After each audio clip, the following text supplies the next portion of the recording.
اللهم صل على سيدنا محمد وعلى آل سيدنا محمد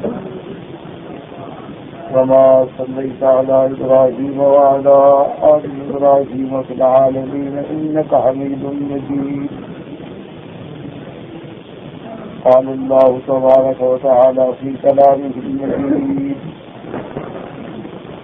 أعوذ بالله من الشيطان الرجيم. بسم الله الرحمن الرحيم. أفمن يهد لهم كم أهلكنا قبلهم من القرون يمشون في مساكنهم إن في ذلك لآيات لأولي النهى ولولا كلمة سبقت من ربك لكان لزاما وأجل مسمى واصبر على ما يقولون وسبح بحمد ربك قبل طلوع الشمس وقبل غروبها ومن آناء الليل فسبح وأطراف النهار لعلك ترضى ولا تمدن عينيك إلى ما متعنا به أزواجا منهم زهرة الحياة الدنيا لنفتنهم فيه ورزق ربك خير وأبقى وأمر أهلك بالصلاة واصطبر عليها لا نسألك رزقا نحن نرزقك والعاقبة للتقوى. اللہ تبارک و تعالی نے کلام مقدس کی ان آیات مبارکہ میں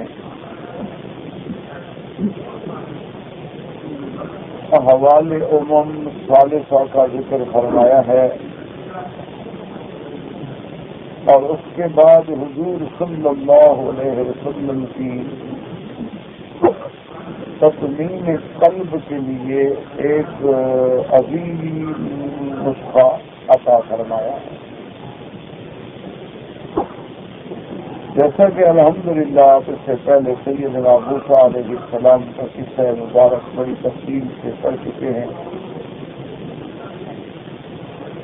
اور اس کے بعد پھر سیدنا آدم علیہ السلام کا قصہ مبارک آیا. تو اللہ نے ان انبیاء کے واقعات اس لیے بیان فرمائے ہیں کہ امت محمد مصطفیٰ صلی اللہ علیہ وسلم ان واقعات مبارکہ میں سے عبرت حاصل کرے، حکمتیں حاصل کرے،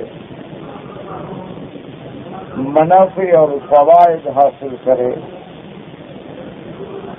اور اسی طرح اللہ نے قرآن مقدس میں سابقہ قوموں کا بھی ذکر فرمایا ہے. ان کو کہا جاتا ہے اقوام بعیدہ، یعنی وہ قومیں جن کو اللہ نے دنیا میں ہلاک کر دیا. ان کا ذکر بھی اللہ پاک نے قرآن کی کئی صورتوں میں ذکر فرمایا ہے. بعض صورتوں میں اجمال کے ساتھ ذکر آیا ہے، یعنی بس نام لیا گیا، اور بعض صورتوں میں بڑی تفصیل سے ذکر آیا. جیسا کہ آپ نے پڑھا ہے قرآن پاک میں اللہ نے اس اجمال میں فرما دیا کہ الم تر کیف فعل ربک بعاد ارم ذات العماد التي لم يخلق مثلها في البلاد وثمود الذين جابوا الصخر بالواد وفرعون ذی الاوتاد. اللہ نے یہاں 3 قوموں کا ذکر کیا. قوم عاد. اب عاد چونکہ 2 حصے تھے، عاد اولا اور عاد اخرى، اس لیے اس کے ساتھ لفظ ارم آ گیا کہ مراد عاد اولا. اسی طرح قوم سمود کا ذکر ہے اور اسی طرح فرعون کا ذکر ہے، لیکن بالکل اختصار. اللہ نے یہاں یہ ذکر نہیں فرمایا کہ ان کو ہم نے کیسے ہلاک کیا، لیکن دوسری صورت میں اللہ تبارک و تعالیٰ نے ان کی ہلاکت کا پھر ایک اور اجمالی نقشہ کیا. اما ثمود فأهلكوا بالطاغية وأما عاد فأهلكوا بريح صرصر عاتية سخرها عليهم 7 ليال و8 أيام 7 ليال و8 أيام حسوما فترى القوم فيها صرعا كأنهم أعجاز نخل خاوية. اللہ نے یہاں بھی ان کا عذاب جو ذکر کیا، لیکن اجمال ہے کہ قوم سمود کو ایک چیخ نے ختم کر ڈالا. قوم عاد پہ اللہ تبارک و تعالیٰ نے 8 دن کے لیے آندھی چلائی، ہوا چلائی، جو ان کو اڑا کے گردنوں کے بل گرا کے ختم کر دیا. بڑے لمبے قد سے ایسے معلوم ہوتا تھا جیسے کسی نے کھجوروں کو جڑ سے اکھاڑ کے الٹ دیا. اسی طرح اللہ تبارک و تعالیٰ نے فرعون کے بارے میں بھی کہیں اجمالاً ذکر فرما دیا. النار يعرضون عليها غدوا وعشيا ويوم تقوم الساعة أدخلوا آل فرعون أشد العذاب. دوسری جگہ پر میں اغرقوا فادخلوا نارا، اللہ نے ان کو غرق کیا اور ادھر ڈوبے اور ادھر عذاب شروع ہو گیا، عذاب برزخ، اور قیامت میں ان کو سخت عذاب دیا جائے. اور کسی جگہ اللہ نے پھر تفصیل سے ذکر کیا ہے کہ وَإِلَىٰ عَادٍ أَخَاهُمْ هُودًا، کہ ہم نے عاد کے پاس ان کے بھائی حضرت ہود کو بھیجا. وَإِلَىٰ ثَمُودَ أَخَاهُمْ صَالِحًا، اور قوم ثمود کے پاس ہم نے حضرت صالح علیہ السلام کو بھیجا. وَإِلَىٰ مَدْيَنَ أَخَاهُمْ شُعَيْبًا، اور قوم مدین کے پاس حضرت شعیب کو بھیجا.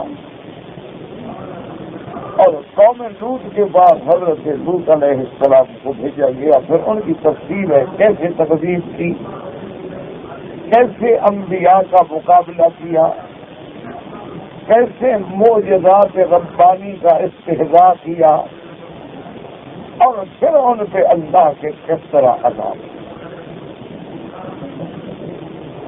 تو ان تمام واقعات میں اصل بات کیا ہے، تاکہ امت محمد مصطفیٰ صلی اللہ علیہ وسلم جب ان واقعات کو پڑھے، غور کرے، تدبر کرے تو سمجھے کہ بھی ان قوموں سے عذاب کیوں آئے.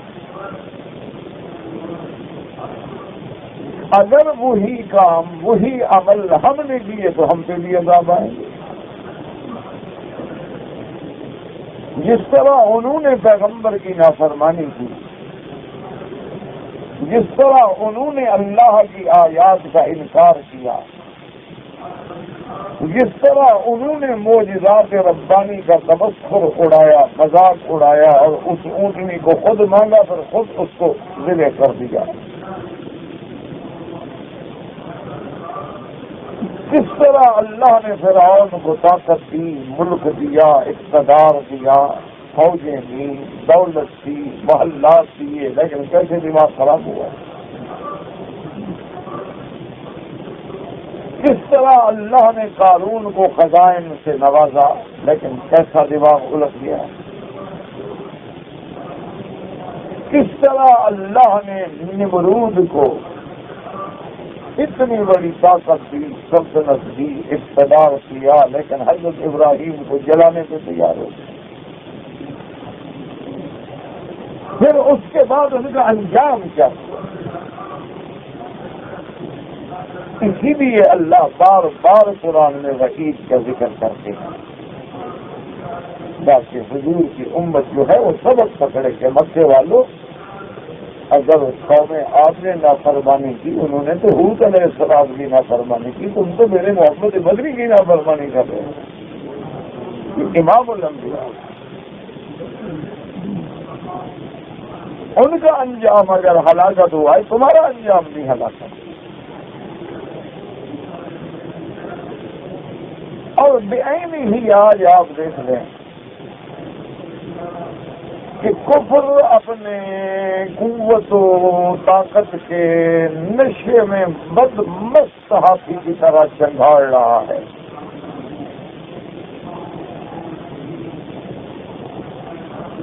اور وہ ہر وہ چیز جو اس کے راستے میں آ رہی ہے اس کو تحس نحس کر کے مٹانا چاہتا ہے.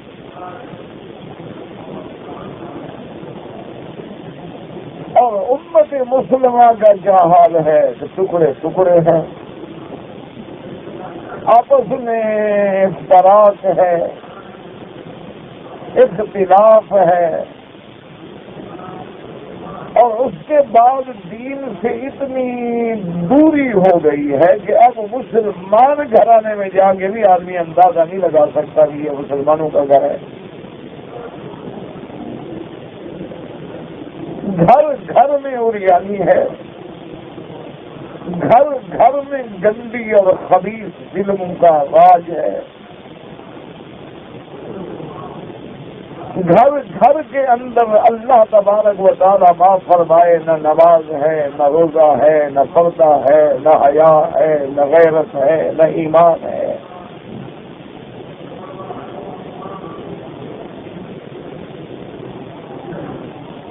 ہر آدمی جو جس جگہ ہے، تجارت میں ہے، وزارت میں ہے، ملازمت میں ہے، مسجد کے منبر پہ ہے، ہر آدمی ذاتی مفاد کی جنگ میں مبتلا ہے.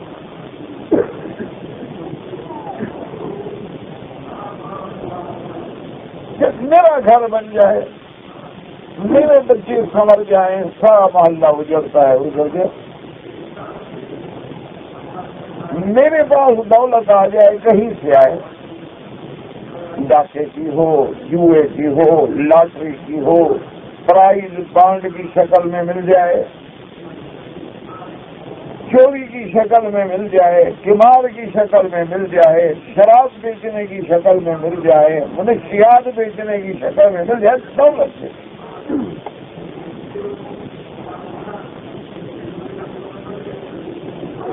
تو اس کا انجام تمہارے سامنے ہے. کہ جیسے پہلی امتیں ہلاک ہو گئیں، اسی طرح اللہ معاف فرمائے ہم پر بھی عذاب ہیں، بادل ہیں عذابوں کے.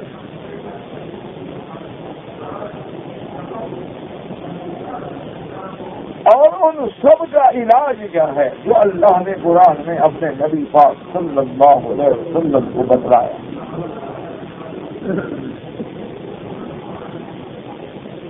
اس لیے جب قرآن اترا ہے، یاد رکھیں، تو اس کے پہلے مخاطب جو ہیں وہ تو مکے والے لوگ تھے نا جب قرآن نازل ہوا، لیکن اس کا حکم جو ہے وہ قیامت تک ہوتا ہے.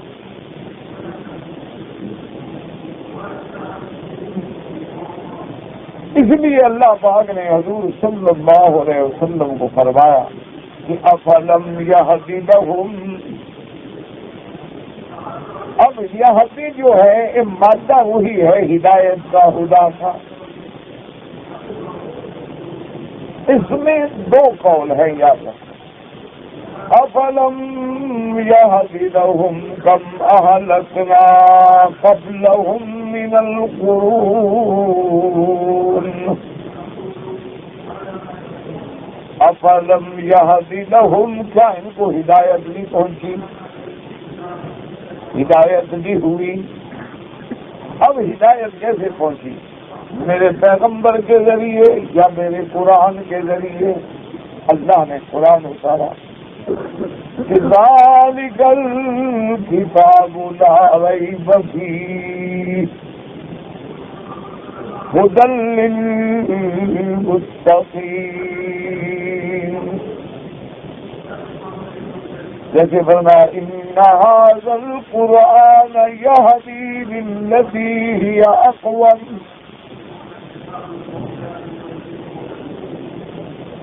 اسی طرح جب جنات نے قرآن سنا تو انہوں نے بھی کہا انا سمعنا کتابا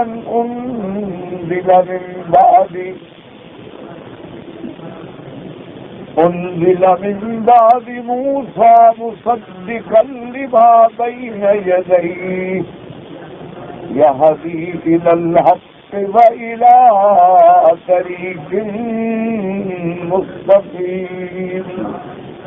کہ ہم نے ایک ایسی کتاب سنی ہے جو موسیٰ علیہ السلام کے پاس اتری ہے اور پہلی کتابوں کی بھی تصدیق کرنے والی ہے اور حق کا راستہ دکھاتی ہے، صراط مستقیم پر لے جاتی ہے۔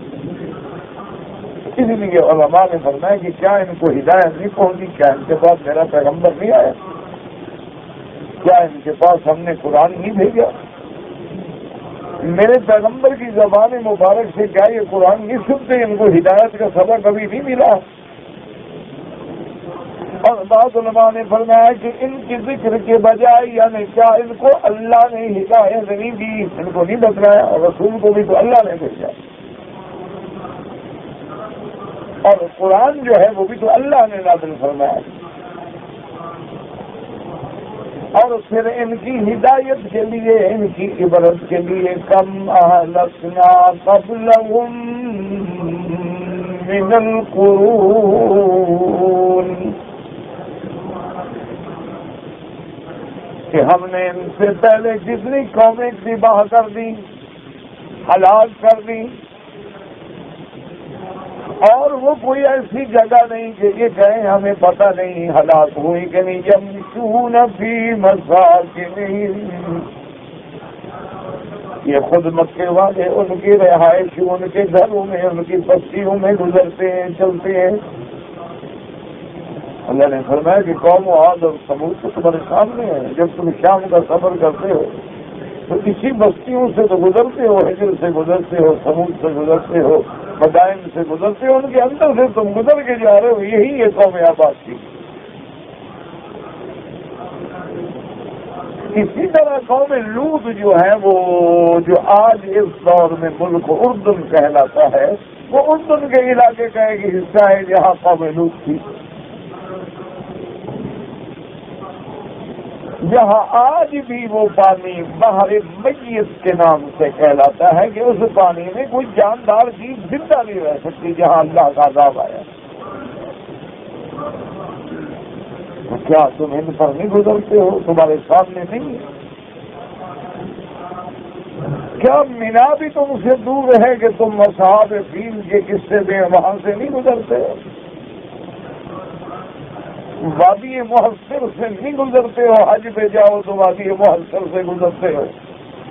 کیا یہ وہی وادی نہیں جہاں ہم نے ابرہا کو اس کے ہاتھیوں کے ساتھ ہلاک کیا؟ اسی طرح تم آگے اگر جاؤ حضرموت اور صنعاء کی طرف میں، تو کیا تم نہیں گزرتے ہو کہ ارم جنہوں نے جنتیں بنائی تھیں، جو شداد گزرا ہے، قوم عاد گزری ہے، ان کو کیسے ہم نے ہلاک کیا؟ ان کے تو تم ٹھکانوں اور بستیوں میں گزرتے ہو، پھر ہی عبرت نہیں پکڑتے ہو۔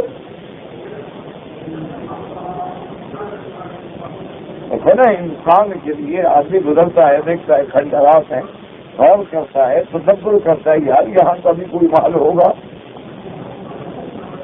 دیکھا نہیں آثار قدیمہ والے ہزار سال، 2000 سال پہلے کی تہذیب، پہلے کے آثار ڈھونڈتے ہیں، کہیں سکہ مل گیا، کوئی برتن مل گیا، کوئی فلاں چیز مل گئی، کوئی پرانی عمارت کا ستون مل گیا، کہ بھئی یہاں معلوم ہوتا ہے کہ کوئی قوم آباد تھی۔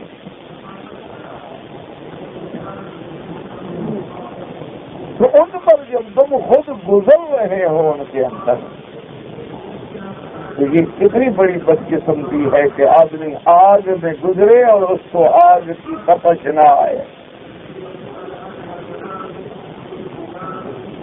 آدمی وادی عذاب میں گزرے اور اس کو اللہ کے عذاب سے خوف نہ آئے، تو یہ تو پھر بالکل ایسی حالت ہے جو خود عذاب کی مبتدی ہے.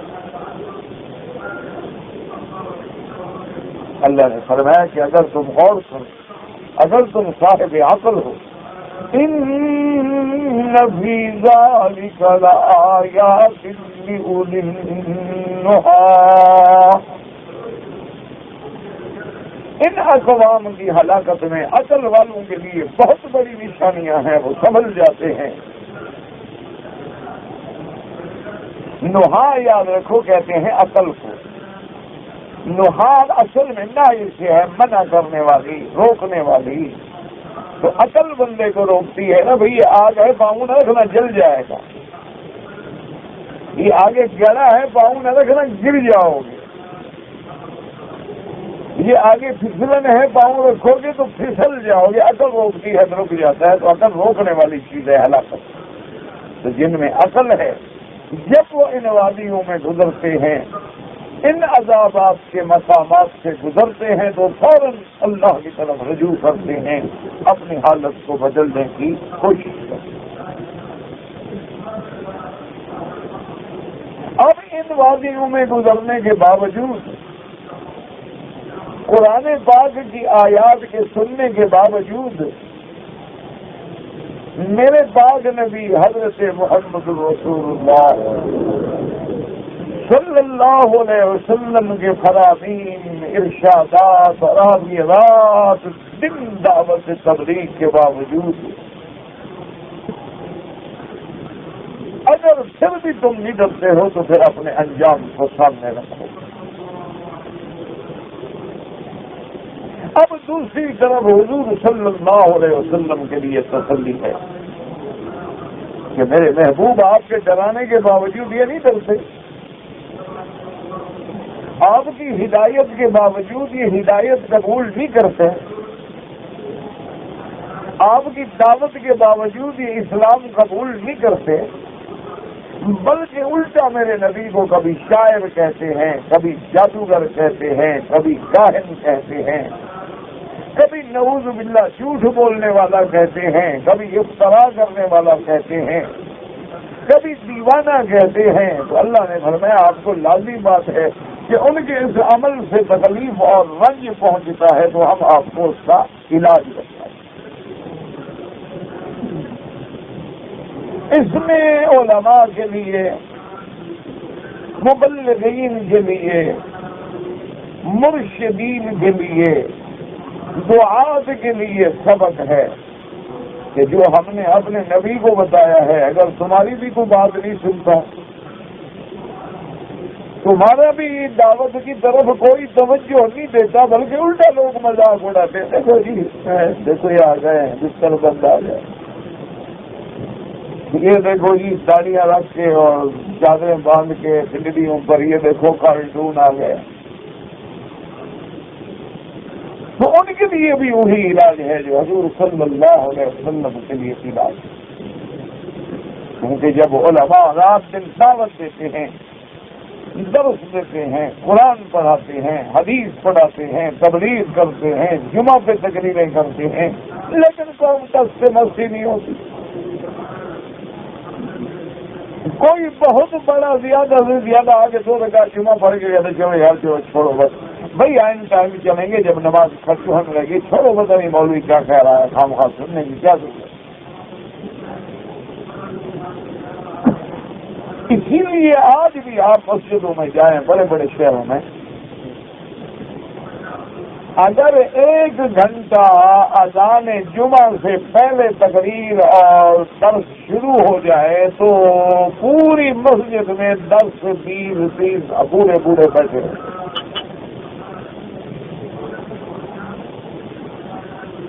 اور عین جب اذان جمعہ ہونے والی ہوگی ساری مسجد بھر جائے گی، جلدی 2 رکعت پڑھو اور جان چھوڑو.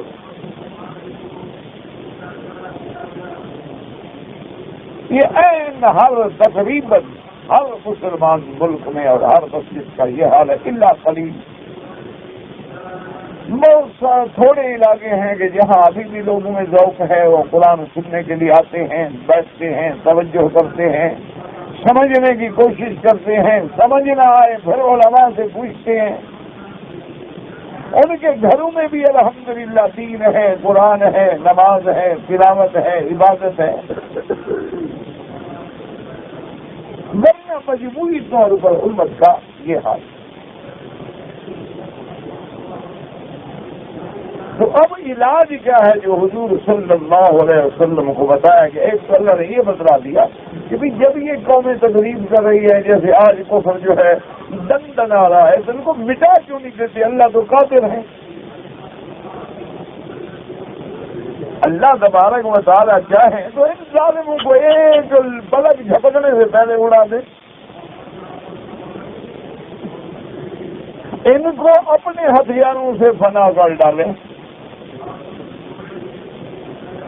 لیکن اس کے بارے میں بھی اللہ نے بتلا دیا کہ وجہ کیا ہے کہ ہم جلدی نہیں کرتے پکڑنے میں۔ فرمایا وَلَوْلَا كَلِمَةٌ سَبَقَتْ مِن رَّبِّكَ لَكَانَ لِزَامًا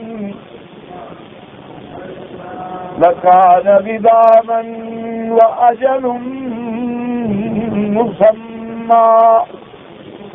اللہ نے فرمایا میرا مدنی اگر ہمارا فیصلہ نہ ہو چکا ہوتا نا تو ہماری چیز کا فیصلہ کر دیں۔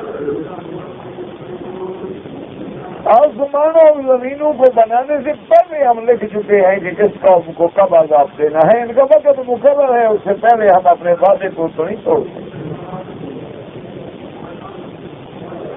اگر ہمارا یہ فیصلہ نہ ہو چکا ہوتا تو ان کو بھی عذاب پکڑنے والا ہوتا فوراً۔ لیکن ہر چیز کے لیے جو ہے اللہ نے ایک وقت مقرر کیا ہے، لکل اجل کتاب، اور ہر وقت جو ہے وہ لکھا گیا ہے، اور اللہ کا حکم جو ہے وہ ذرا بھی آگے پیچھے نہیں ہے۔ اور اس کے بعد اب وہ نسخہ عظیم آپ غور کریں کہ اسی میں ہماری نجات ہے، یہی ہماری ہر داخلی خارجی روحانی جسمانی ظاہری باطنی دکھوں کا علاج جو ہے وہ صرف یہی ہے جو اللہ نے نبی پاک کو بتایا۔ اصولی بات ہے نا کہ جب اللہ اپنے محبوب کو کوئی چیز بتلائیں گے تو وہ کتنی پیاری ہوگی۔ اسی لیے حدیث مبارک میں آتا ہے نا کہ بی بی عائشہ صدیقہ رضی اللہ تعالی عنہ نے رحمت دو عالم سے سوال کیا کہ یا رسول اللہ صلی اللہ علیہ وسلم اگر مجھے لیلۃ القدر نصیب ہو تو میں کیا دعا مانگوں؟ اس کا معنی یہ ہے کہ اللہ چاہتے ہیں تو کسی کو پتہ لگ جاتا ہے لیلۃ القدر۔ وہ ہم جیسے لوگوں کو پتہ نہیں لگتا، لیکن اللہ تبارک و تعالیٰ نے جس طرح لیلۃ القدر اپنے پیارے نبی کو دکھلا دی تھی، وہ چاہے تو اپنے اولیاء کو، اللہ والوں کو، مقربین کو، عباد اللہ الصالحین پر کیفیات واضح ہو جاتی۔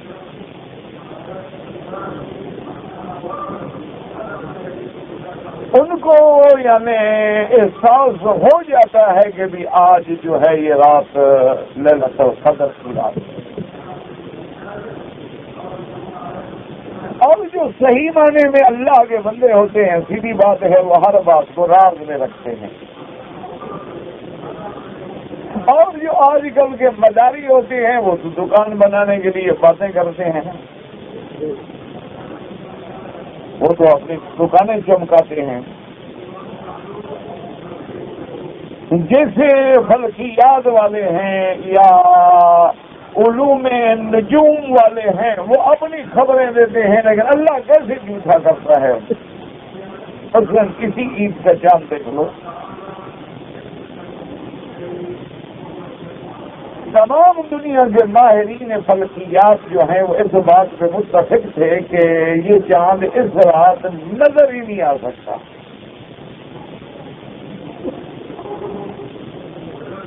کیونکہ ان کا علم یہ کہتا ہے کہ چاند جب پیدا ہوتا ہے تو اپنی ولادت کے بعد اتنا جلدی نظر نہیں آ سکتا، اس کے لیے ٹائم چاہیے۔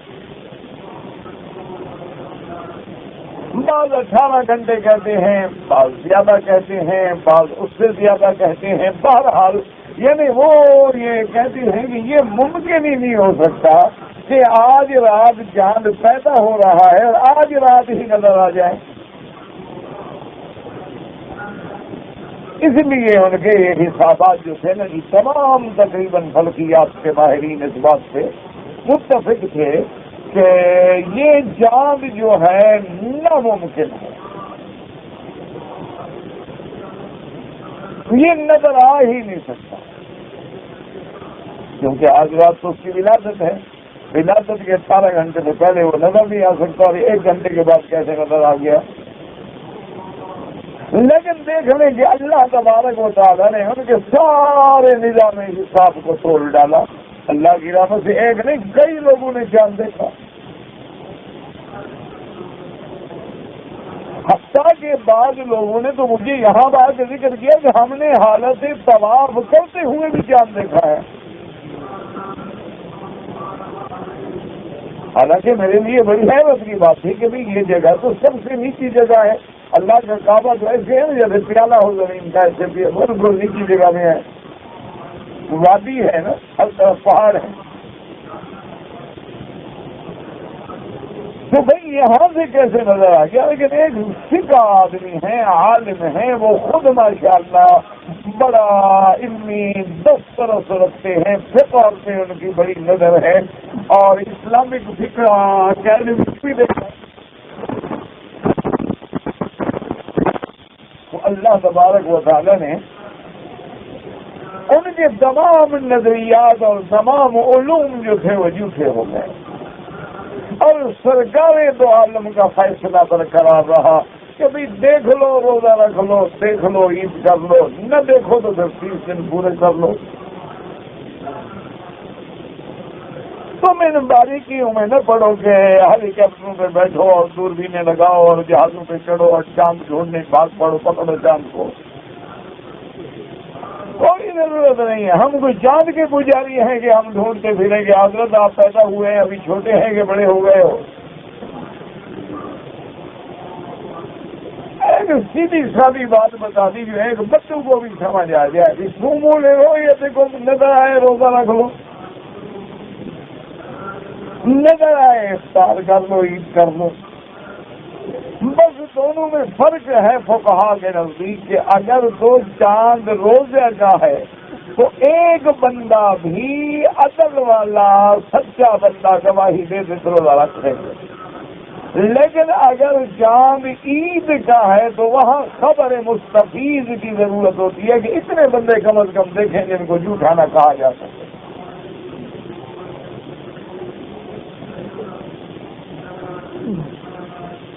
تو اس لیے ہمیشہ یاد رکھیں کہ بھئی یہ ساری چیزیں جو ہیں غلط ہو سکتی ہیں، لیکن قرآن اور حدیث کا فرمان مبارک جو ہے وہ کبھی غلط نہیں ہو سکتا ہے۔ اس لیے حضور نے فرمایا کہ بی بی عائشہ سے کہ تم یہ دعا مانگنا، اللہم انی اسألک العفو والعافیۃ۔ تو اب جو دعا حضور نے اپنی محبوب ترین زوجہ محترمہ کو بتلائی ہوگی، وہ دعا کتنی عظیم ہوگی۔ اسی طرح یاد رکھیں کہ جو نسخہ، جو علاج، جو دوائی اللہ نے اپنے محبوب امام الانبیاء کو بتلائی ہوگی، امت کے لیے وہ کیسے کارگردہ ہوگی۔ تو علاج کیا ہے ان سب بیماریوں کا جو آج ہمارے ساتھ ہو رہا ہے؟ ہم کیا کریں؟ حق بات سننے کے لیے کوئی تیاری نہیں ہوتا، حق بات ماننے کے لیے کوئی تیار بھی نہیں ہوتا، اور جن لوگوں نے کبھی اسلام کا پہلا قاعدہ بھی نہیں پڑھا ہے وہ اسلام پہ اتھارٹی بن گئے ہیں۔ جو خود کریم شیو ہیں وہ دین کے دائی بن گئے ہیں،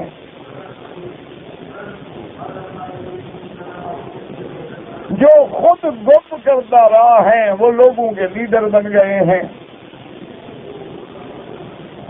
تو اب ہم کہاں جائیں اور علاج کیا کریں؟ تو اللہ نے حضور پاک کو یہ علاج بتلایا ہے، اس پہ غور کریں۔ فاصبر على ما يقولون وسبح بحمد ربك قبل طلوع الشمس وقبل غروبها ومن آناء الليل فسبح ومن آناء الليل فسبح وأطراف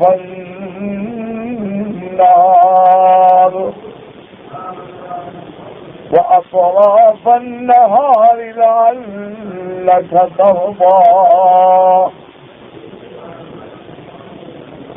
اسی طرح اللہ نے دوسری جگہ بھی فرمایا وَلَقَدْ نَعْلَمُ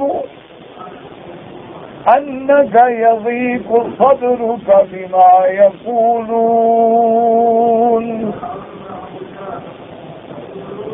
فَسَبِّحْ بِحَمْدِ رَبِّكَ وَكُن مِّنَ السَّاجِدِينَ وَاعْبُدْ رَبَّكَ حَتَّىٰ يَأْتِيَكَ الْيَقِينُ۔ اللہ نے فرمایا میرا محبوب علاج یہ ہے کہ فصبر، وہ جو کہتی ہیں، جو دشمن کہتی ہیں صبر۔ کوئی تمہارا مذاق اڑاتا ہے، کوئی جادوگر کہتا ہے جیسے آج کوئی وہابی کہتا ہے، کوئی دھوکے باز کہتا ہے، کوئی گالیاں دیتا ہے، علاج کیا ہے؟ فصبر، صبر۔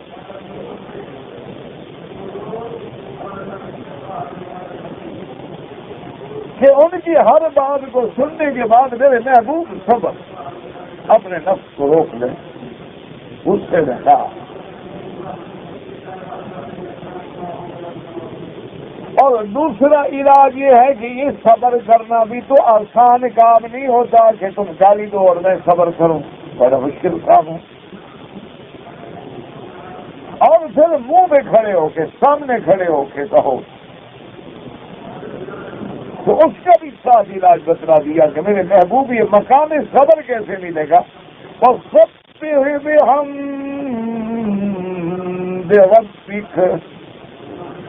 اپنے رب کی تسبیح، اپنے رب کی تحمید، اپنے رب کی حمد و ثنا کرو۔ بعض علماء نے فرمایا اس سے مراد ذکر ہے، یعنی سورج نکلنے سے پہلے بھی میرا ذکر کرو، ڈوبنے سے پہلے بھی میرا ذکر کرو، رات میں بھی میرا ذکر کرو، میری تسبیح کہو، اور دن کے ہر کنارے اوقات پہ بھی میرا ذکر کرو۔ میرے ذکر میں علاج ہے ساری مصیبتوں کا، کیونکہ ذکر کیا ہے؟ الا بذکر اللہ تطمئن القلوب، اللہ کے ذکر سے دلوں کو اطمینان ہوتا ہے۔ اب اللہ کے ذکر میں کلمہ پڑھیں، سبحان اللہ کہیں، الحمدللہ کہیں، تلاوت قرآن کریں، جو بھی تمہیں آسان ہے۔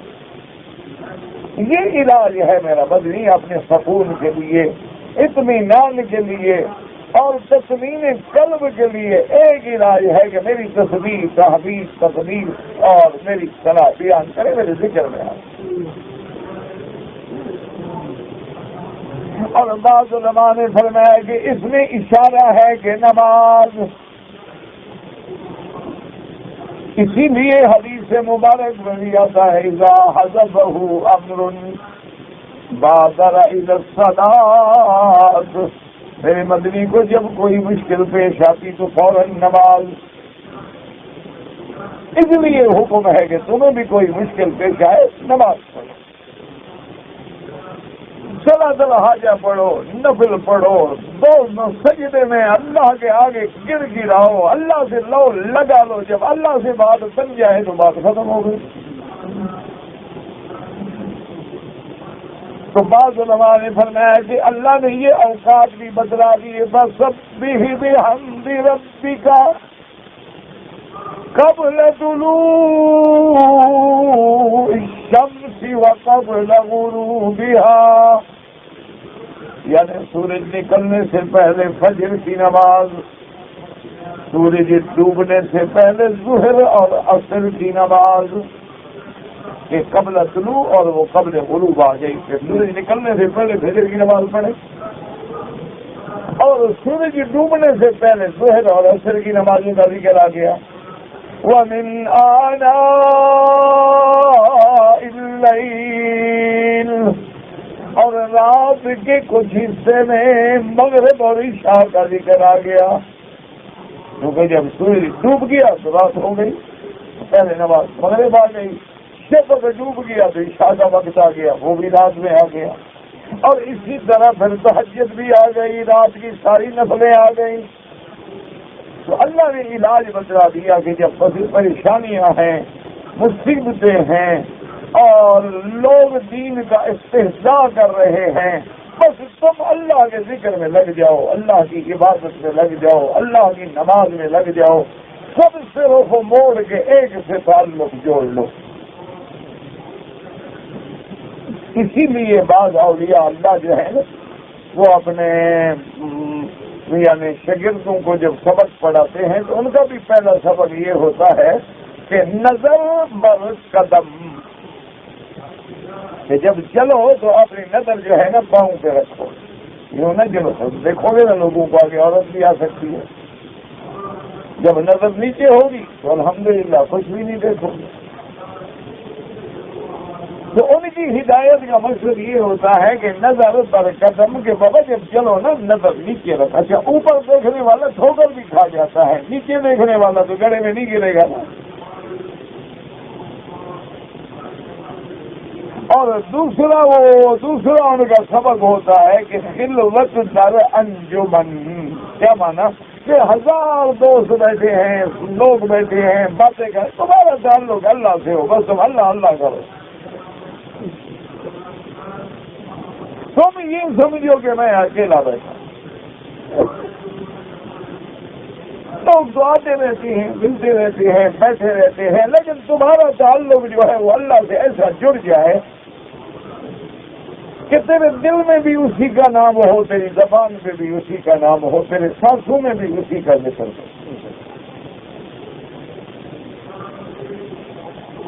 اور یہ نعمت حاصل ہونا کوئی مشکل نہیں ہے، تھوڑی توجہ کی ضرورت ہے. کہ سب سے پہلے تو فرائض اللہ پہ زور دیں کہ اللہ کے جو فرض ہیں وہ نہ آگے پیچھے، اور فرائض کو جماعت کے ساتھ ادا کریں.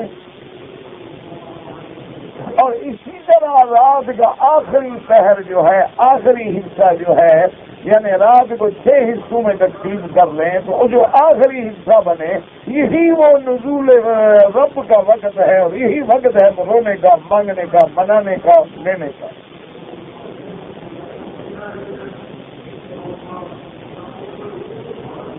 اس لیے اللہ پاک نے دوسری آیت میں بھی فرما دیا وَلَقَدْ نَعْلَمُ، تحقیق ہم جانتے ہیں، أَنَّكَ يَضِيقُ صَدْرُكَ بِمَا يَقُولُونَ، میرا مدنی آپ کی دل تنگ ہوتی ہے دشمنوں کی باتیں سن کر. جب لوگ نعوذ باللہ آپ کو جادوگر کہتے ہیں، ساحر کہتے ہیں، شاعر کہتے ہیں، کاہن کہتے ہیں، آپ کا دل تنگ ہوتا ہے. میرا محبوب ہم جانتے ہیں. فَسَبِّحْ بِحَمْدِ رَبِّكَ، وہاں بھی یہی بتایا اپنے رب کی تسبیح بیان کرو، تحمید کرو. وَقُم مِّنَ الصَّاجِدِينَ، اور اپنے اللہ کے آگے سجدہ کرنے والے، نماز پڑھنے والے بنو. وَاعْبُدْ رَبَّكَ حَتَّىٰ يَأْتِيَكَ الْيَقِينُ، اور میرے محبوب اپنے رب کی عبادت کرو جب تک کہ موت آئے. بس اس عبادت کو نہ چھوڑو, لگے رہو, اللہ کے ذکر میں آ جاؤ. تو یہ وہ علاج ہے جو اللہ تبارک و تعالیٰ نے اپنے نبی کے لیے, اپنے پیارے حبیب محمد مصطفیٰ صلی اللہ علیہ وسلم کے لیے تجویز کیا ہے. اور اسی طرح قرآن نے دوسری جگہ بھی حکم دیا ہے کہ اگر مصیبت آ گئی فاستعینوا بالصبر والصلاۃ, کہ تم اللہ سے مدد پکڑو. کیسے مدد پکڑو؟ ایک تو صبر کرو, صدمہ آ گیا صبر کرو, مصیبت آ گئی صبر کرو. زبان سے کیا کہہ رہے ہیں؟ انا للہ وَإِنَّا إِلَيْهِ رَاجِعُونَ. وہاں بھی ہمیں یہ حکم ملا ہے, ایک صبر کرو اور ایک اللہ کی نماز سے دل لگاؤ. اسی لیے حضور پاک حضرت بلال رضی اللہ تعالیٰ عنہ کو فرماتے تھے کہ ارحنا یا بلال, ارحنا یا بلال, بلال اذان کہو تاکہ ہم نماز پڑھیں, ہمیں راحت ملے. تو نماز جو ہے یہ ہر مصیبت کا علاج ہے, صبر جو ہے یہ ہر مصیبت کا علاج ہے, اللہ کا ذکر جو ہے یہ ہر مصیبت کا علاج ہے, اللہ کی تسبیح جو ہے یہ ہر مصیبت کا علاج ہے. لیکن یاد رکھیں یہ باتیں سننے سے سمجھ نہیں آتی, پڑھنے سے سمجھ نہیں آتی جب تک کہ عمل اس کے اندر نہ ہو.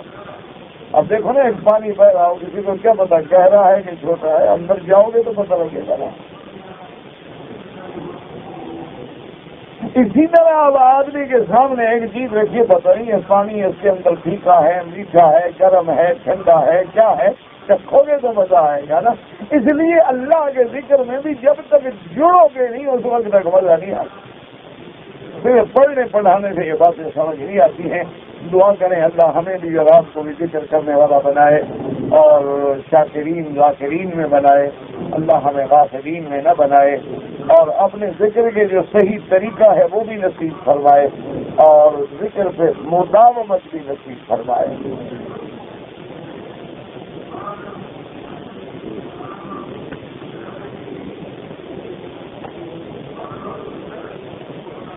کہتے جی کہ مسجد کے اندر جیسے یہاں لوگ ہیں, غریب ہیں, مانگنے والے ہوتے ہیں, ان کو پیسے دیں نہ دیں, بھائی مسجد فقہا نے لکھا ہے کہ مسجد جو ہے مسجد کے اندر نہ دیا جائے.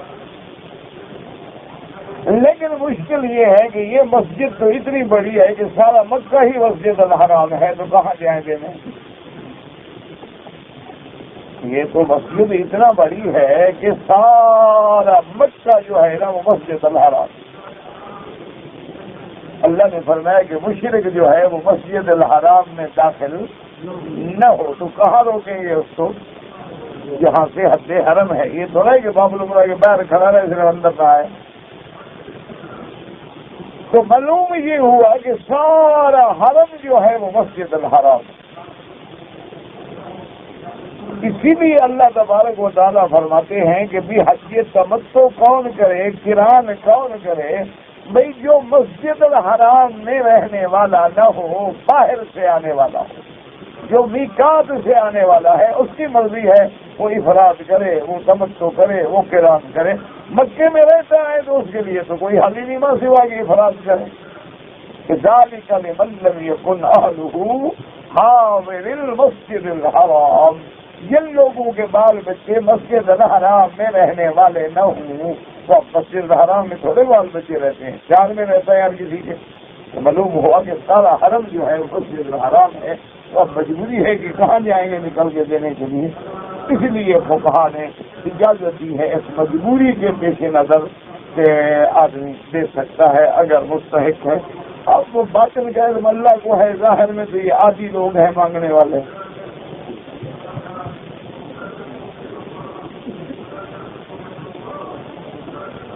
کہتے جی کہ میرے پاس پہلے سال میں 14,000 ریال تھے, اب سال پورا ہو گیا ہے، میرے پاس 12,000 ریال ہیں، تو اب آپ پر زکوٰۃ جو ہے وہ 12,000 سے ہو، جو خرچ ہو گیا، جو نقصان ہو گیا، کسی چیز میں چلا گیا، ضائع ہو گیا، اس کی زکوٰۃ نہیں ہوتی۔ جو آدمی کے اپنے کھانے پینے گھر کے خرچے برچے سے نکالنے کے بعد خالص آپ کے پاس ہے، اس سے زکوٰۃ ہے۔ اب آپ 14,000 ریال میں سے 12 چونکہ بچا ہے، تو اب آپ 14 کی زکوٰۃ نہیں دیں گے بلکہ 12 کی زکوٰۃ دیں گے، اور 2.5% کے حساب سے اندازہ کر کے زکوٰۃ دے دیں۔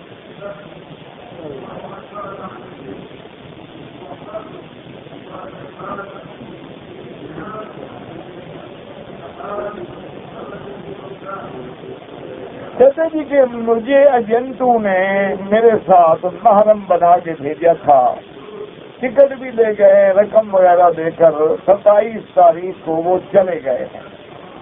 میں نے پہلے حج کیا ہوا ہے، اب آپ ہی چلے گئے، آپ نے حج کیا ہوا، رہنے کی کوئی ضرورت نہیں، اور جب آپ کو وہاں پوچھیں گے محرم کہاں ہے تو ان کو بتائیں کہ 27 تاریخ کا کمپیوٹر چیک کرو، تو 27 تاریخ کا کمپیوٹر دیکھیں گے، اس آدمی کا نام مل جائے گا، محرم چلا گیا، اور آپ کو بھیج دیں گے، کوئی مسئلہ نہیں، آپ جائیں۔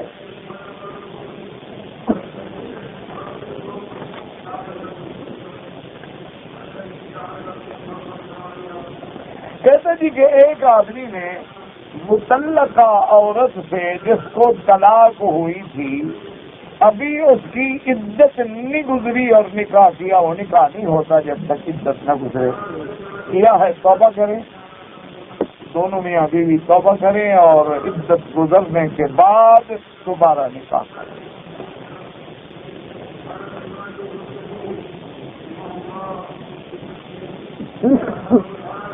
کہتے جی کہ میں نے 2 عمرے کیے ہیں، اور دونوں عمروں میں نے بال اچھی طرح نہیں کٹوائے بلکہ 2-3 جگہ سے ٹک لگا دیے۔ تو میرا بھائی اگر عمرہ کرنے سے پہلے مسئلہ پوچھتے تو یہ پریشانی تو نہ ہوتی نا۔ مصیبت تو یہ ہے کہ 2 عمرے کر کے غلطی کر کے کپڑے پہن کے وقت گزار کے آج حضرت مسئلہ پوچھنے آئے۔ یہ بڑا سخت مسئلہ ہوتا ہے، یاد رکھو۔ چادریں اتار دینے سے احرام نہیں کھل جاتا، احرام تب کھلتا ہے جب پورے سر پہ اسرا پھرواؤ، یا اگر بال بڑے ہیں تو چوتھا حصہ بالوں کے سارے سر سے کٹ جائے، پھر احرام کھلے گا۔ ورنہ تم نے چادریں اتار دی، 2 بال کاٹی گویا تم احرام میں پھر رہے، اور جتنی احرام میں غلطیاں کرو گے اتنی دم پڑتے چلے جائیں گے۔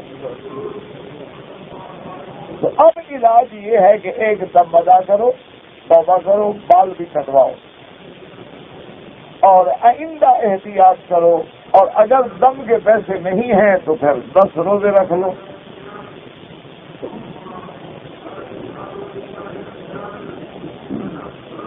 کہتے جی کہ میرا باپ مثلا فوت ہو گیا ہے، لیکن دادا جو ہے وہ زندہ ہے،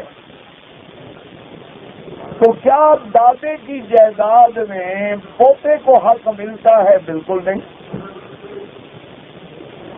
دادے کی جائیداد ملنی تھی تیرے باپ کو، تو اپنے باپ کا وارث ہے، جب تیرے باپ کو ہی نہیں ملی تو تجھے کیسے ملے؟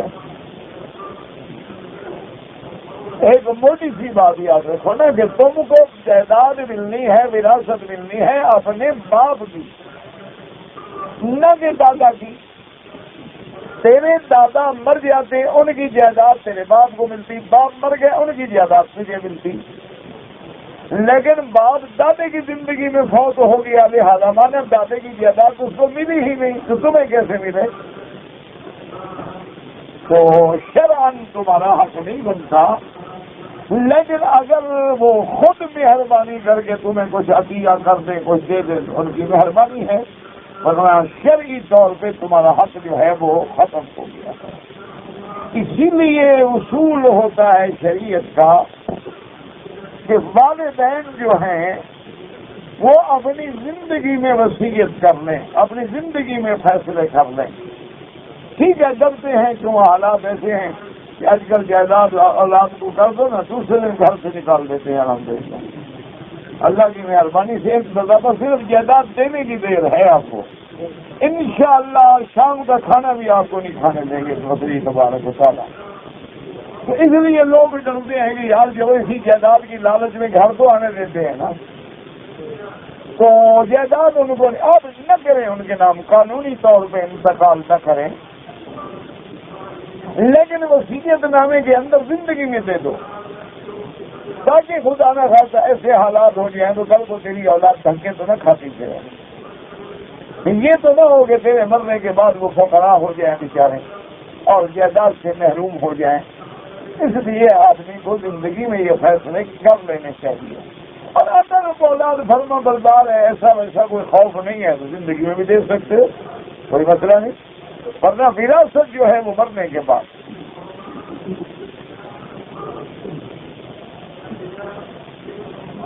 کہتے جی کہ ہمیں جو کمپنی ہے 4 مہینے کے بعد تنخواہ دیتی ہے، بھائی یہ معاملہ تمہارا اور کمپنی کا ہے، اس میں مولوی کیا کر سکتا ہے؟ اس میں مولوی کچھ بھی نہیں کر سکتا ہے. آپ زیادہ سے زیادہ محبت سے جھگڑا نہ کریں، اپنے مینیجر سے یا مالک سے ملیں، یا ایسا کریں کہ امام حرم کی خدمت میں درخواست لکھ کے پیش کر دیں ادب سے، احترام سے. اللہ کرے گا تیرا مسئلہ خود کوئی حل ہو جائے گا. اس میں تو کسی قسم کی مداخلت نہیں کر سکتا ہوں.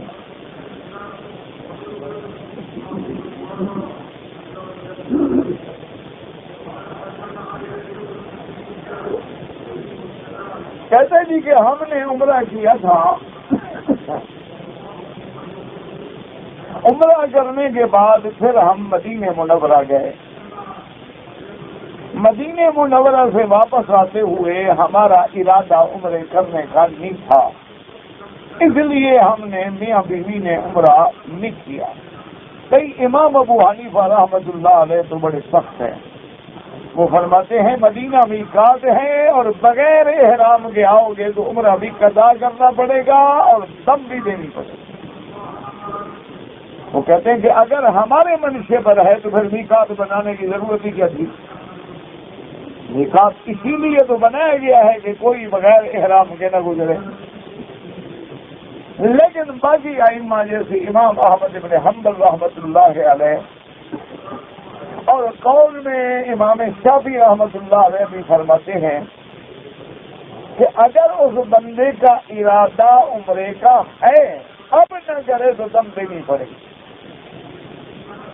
لیکن اگر اس کا ارادہ عمرے کا نہیں تھا تو لہذا وہ کہتے ہیں اگر عمرہ نہیں کیا تو کوئی حرج نہیں، کوئی اس کو دم دینی نہیں پڑے گی، کیونکہ اعمال کی دار و مدار نیت پہ ہے، اس کی تو نیت ہی نہیں تھی. اب بعض فقہا تھوڑی تفصیل کرتے ہیں، وہ کہتے ہیں کہ دیکھو اس طرح تو ہر آدمی دم سے بچنے کے لیے کہہ دے گا جی میرا ارادہ نہیں تھا. وہ یہ کہتے ہیں کہ یہ دیکھو مثلا ایک آدمی ہے، اس کی کمپنی نے اس کو حکم دیا مدینے جا کے فلانا کام کرو، ایک بات ہے وہ تو کمپنی کے کام سے کیا تھا. اسی طرح کسی آدمی کا کوئی رشتے دار بیمار تھا، اس کی عیادت کے لیے گیا تھا تو وجہ بن گئی نا اس کے جانے کی. ایک آدمی اگر گیا ہی زیارت کے لیے ہے، وہ کیسے کہتا ہے کہ میرا ارادہ نہیں تھا؟ اس کا تو کوئی کام اور ہے ہی نہیں، نہ نوکری ہے، نہ ڈیوٹی ہے، نہ بیماری ہے، وہ تو زیارت کرنے کے لیے ہے. تو اس کا معنی یہ ہے کہ جب زیارت کے لیے گیا تو واپسی اس کی بھی عمرہ ضروری ہے. اور ایک بات یہ بھی یاد رکھیں کہ تمام ائمہ جو ہے وہ کہتے ہیں اگر عمرہ کرے تو سبحان اللہ اس کو عمرہ مل رہا ہے میقات کا.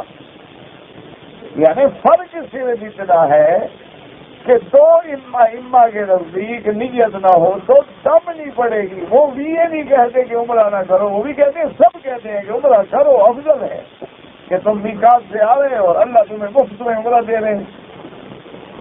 اب دیکھیں نا، آپ اپنے ملک سے آئے ہیں، کسی نے 50,000 خرچ کیا، کسی نے 80,000 خرچ کیا، کسی نے 40,000 خرچ کیا، اور مدینہ منورہ سے آتے ہوئے تمہیں ماشاءاللہ 30 ریال میں مفت کا عمرہ مل رہا ہے۔ تو اتنی بڑی نعمت اگر اللہ دے رہے ہیں تو 1 گھنٹے کی محنت کے لیے کیوں ضائع کرو؟ آج کل تو رش بھی نہیں، 1 گھنٹہ 2 گھنٹے لگیں گے، آدمی نے طواف کیا، سوا بروا دوڑے، بال کٹائے، فارغ ہو گئے۔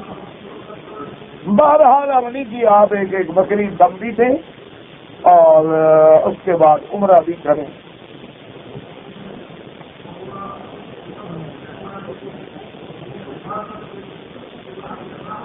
کہتے جی کہ لوگ مجھے کہتے ہیں کہ داڑھی رکھو، لیکن میرا دل جو ہے وہ اندر سے ابھی ٹھیک نہیں ہوا، پہلے میں اندر سے ٹھیک کرنا چاہتا ہوں۔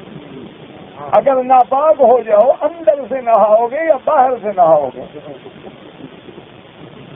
نہ اندر سے مجھے غسل کر کے دکھاؤ، کیسے کرو گے؟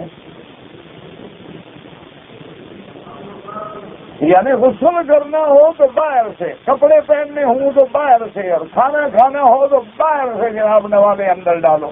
ایک داڑھی ہے جو اٹک گئی وہ اندر سے نکلے گی۔ یہ شیطانی وسوسہ ہے، توبہ کرو، استغفار کرو اور کوشش کرو کہ اپنی چہرے کو سنت رسول کے مطابق بناؤ، کافروں کے مطابق نہ بناؤ۔ ہم جہاں اسکان کیمپ میں رہتے ہیں، کیا وہ حدود حرم میں ہے یا باہر؟ مجھے کیا پتا آپ کا اسکان کیمپ کہاں ہے؟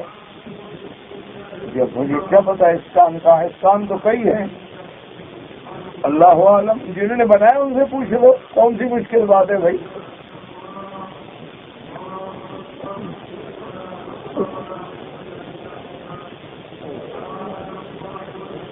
کہتے ہیں جی کہ میرے اوپر قرضہ تھا، میں اس لیے اس ملک میں آگے مزدوری کروں گا، کام کروں گا، قرضہ اتر جائے گا۔ قرضہ بھی نہیں اترا، میں شادی شدہ آدمی ہوں، واپس جانا چاہتا ہوں، لیکن والدین منع کرتے ہیں۔ تو بیوی کے تو حقوق ہے نا میرا بھائی، والدین کو کہو میری بیوی کو بھیج دو، میں نہیں آتا۔ آسان حل ہے، اگر وہ بیوی کو نہ بھیجے تو پھر تم جا سکتے ہو۔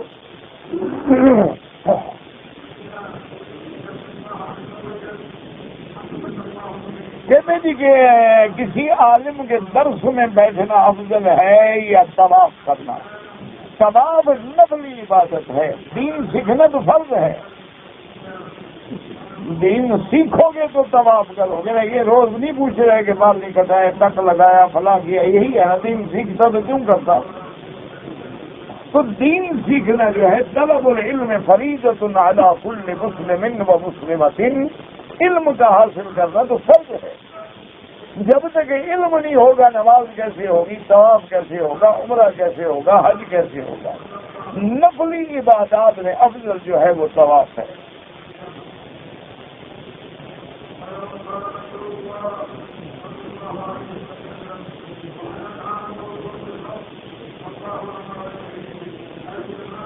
کہتے جی کہ ہم ڈپٹی والے جو ہیں 5:43 پر جاتے ہیں، 1.5 گھنٹہ لگتا ہے، واپسی شام 5 بجے ہوتی ہے۔